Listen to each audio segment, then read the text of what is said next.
সাতক্ষীরা সদর উপজেলার গাভা এলাকা থেকে ৭,০০০ লিটার পেট্রোল সহ একটি লরি জব্দ করা হয়েছে। এ সময় লরির চালককে আটক করা হয়। সোমবার এই অভিযান চালায় পুলিশ।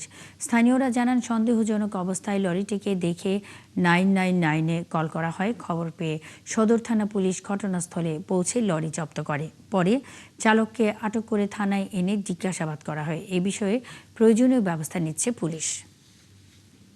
এর ভিত্তিতে আমরা গামা নামক স্থানে গিয়ে আমাদের অফিসার পাঠিয়ে একটি লরিতে ৭,০০০ লিটার পেট্রোল সহ আমরা পাই।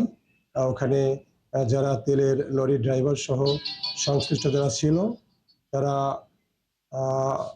তাৎক্ষণিকভাবে কোনো বৈধ কাগজপত্র প্রদর্শন করতে না পারায় আমরা তেলের লরি থানায় নিয়ে এসেছি।